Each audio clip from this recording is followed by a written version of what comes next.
Aimé Henri Colombidier, président du Parti démocratique de Côte d'Ivoire, PDCI, appelait, on se rappelle, le 17 septembre 2014 à Daoukro, sa ville natale, à soutenir la candidature unique d'Alassane Dramane Ouattara pour la présidentielle de 2015. Nzoueba, comme on l'appelle, renonçait ainsi de fait, contre toute attente, à présenter un candidat du PDCI à cette importante échéance électorale.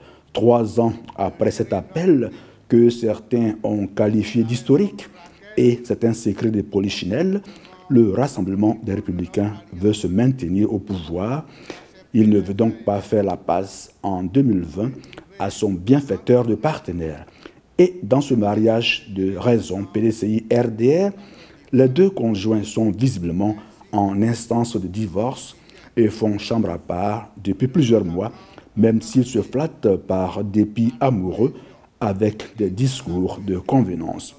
L'un a parlé au congrès ordinaire de son parti le 10 septembre dernier et l'autre au cours de la célébration de son appel le 17 septembre à Daoukro, sa ville natale. Dans des discours fleuves et diplomatiques où la langue de bois est de rigueur, ils évitent soigneusement de parler clairement des deux vrais problèmes, à savoir l'alternance en 2020 avec une candidature unique du PDCI et la probable candidature de Ouattara à l'élection présidentielle. Les deux conjoints qui jouent à un jeu de cache-cache parlent de parti unifié alors qu'ils sont en instance de divorce avec ces deux problèmes de fond. La logique voudrait que ces deux questions fondamentales soient réglées avant de parler de parti unifié et de reprendre peut-être une vie normale dans la maison commune RHDP qui est censée incarner les idéaux de Félix Houphouët-Boigny. Le moment est peut-être venu pour le parti qu'il a créé de consommer ce divorce et relever le défi de sa vraie résurrection. Le PDCI-RDA, qui est à la base le creuset de tous les courants de pensée des Ivoiriens, a la responsabilité historique de réunir autour de la mère patrie la Côte d'Ivoire malade, tous ses enfants légitimes, quel que soit leur parti politique et leur ethnie, pour amorcer une vraie réconciliation nationale avec tous les prisonniers d'ici et d'ailleurs libérés et avec aussi le retour au pays des exilés.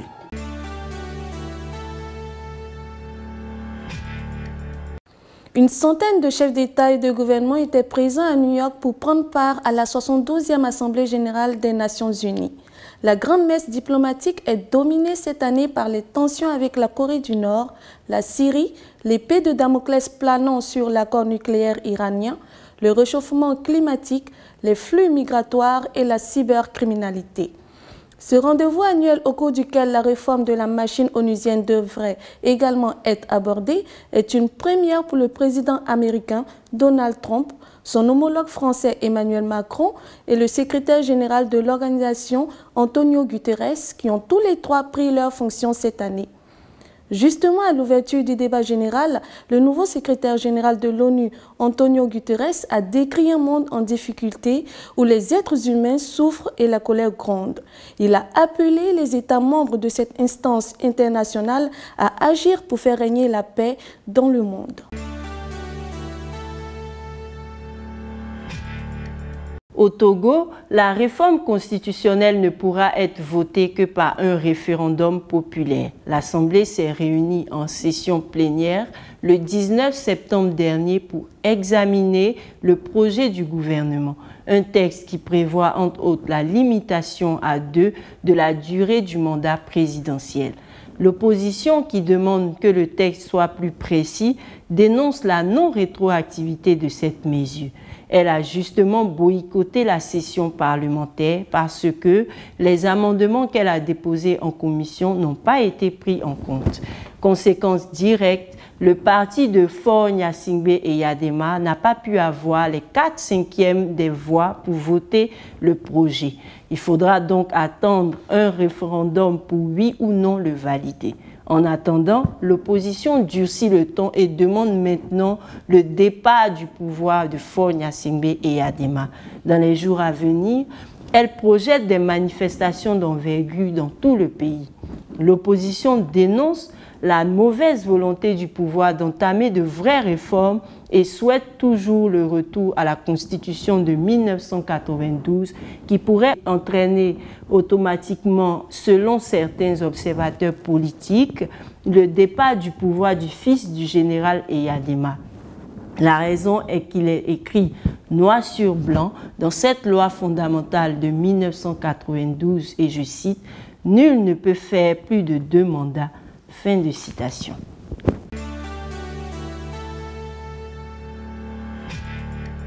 À bas le franc CFA, c'était le slogan samedi 16 septembre dernier en région parisienne des partisans du franco-béninois Kémi Séba, activiste politique et président de l'ONG Urgence panafricaniste.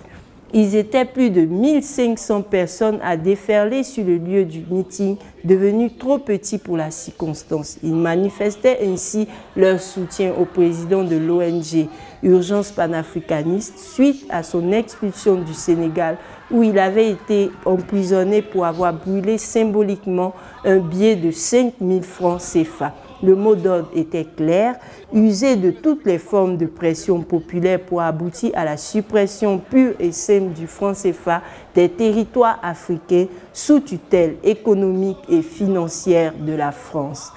Kémi Séba était soutenu pour l'occasion par des experts en matière monétaire, notamment le professeur Nicolas Agboou. Ils ont rassuré le public sur la mort prochaine du franc CFA en Afrique.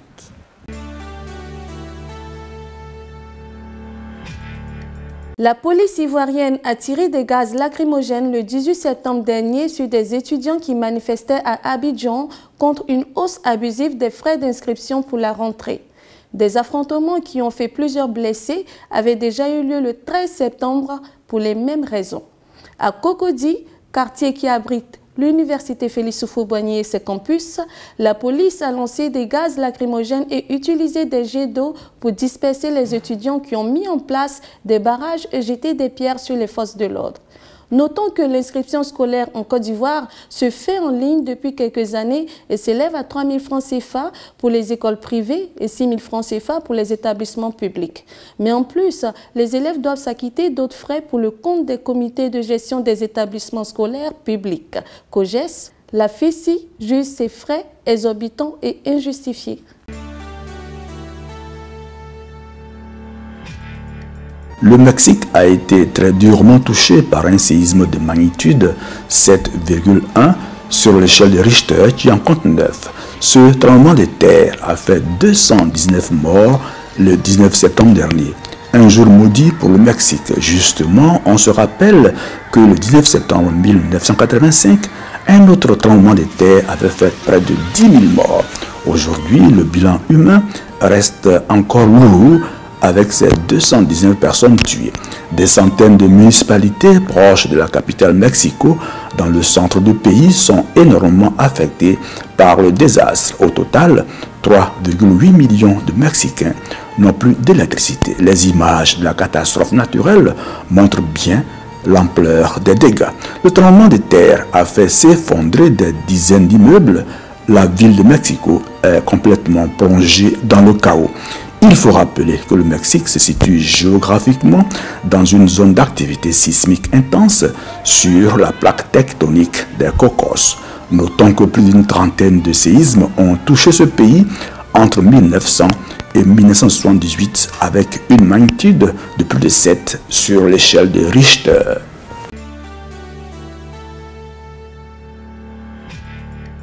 Les Rohingyas sont un peuple indo-arien, comme en atteste leur langue. Leur présence dans l'état d'Arakan, à l'ouest de la Birmanie, est, selon des sources concordantes, au moins antérieure au 8e siècle. Ils auraient été mêlés au cours de leur évolution aux peuples arabes, mongols, turcs, bengalis, voire même portugais et se sont convertis à l'islam tardivement au XVe siècle. De 1824 à 1826, lors de la première guerre entre l'Empire britannique et la Birmanie, les Rohingyas sont supplétifs dans l'armée britannique et considérés comme des traîtres par les indépendantistes birmans. Après la Seconde Guerre mondiale, ils soutiennent encore les colons anglais face aux Birmans qui ne leur pardonneront jamais ce qu'ils jugent comme une trahison. En 1948, quand la Birmanie devient indépendante, les Rohingyas sont alors rejetés et persécutés en guise de punition pour leur soutien à l'envahisseur anglais. Le gouvernement birman estime d'ailleurs qu'ils seraient arrivés au moment de la colonisation britannique et les ont toujours considérés comme des immigrants légaux bangladais dans leur propre pays. En 1982, une loi leur retire d'ailleurs la citoyenneté birmane après plus de 30 ans d'exaction. Ils ne sont plus qu'1 million dans un pays de plus de 51 millions d'habitants à majorité bouddhiste. En ce moment même, 313 000 personnes de la minorité musulmane Rohingya ont fui la Birmanie ces 2 dernières semaines pour se réfugier au Bangladesh. Au fil de leur histoire, au fil de leur récit, se dessine une politique systématique de nettoyage ethnique entamée il y a plusieurs années dans la province de l'Arakan à majorité bouddhiste.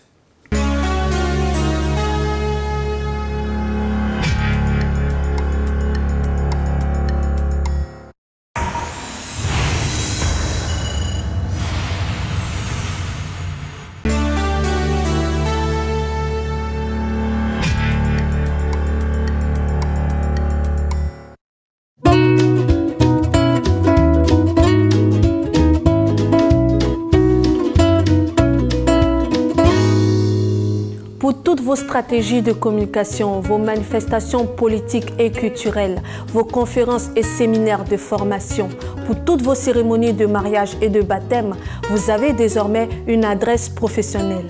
L'agence Glouzilet au 26 avenue Henri Barbus, 93 000 Bobigny. Un studio high-tech de 49 mètres carrés est mis à votre disposition avec du matériel moderne de production et de post-production. L'agence Glouzilet dispose également de 2 supports de communication sur Internet, bzd-tv.com et glouziletnews.com. Pour plus d'informations, vous pouvez nous joindre au 09 19 588 881, 06 30 768 600, 06 65 381 367.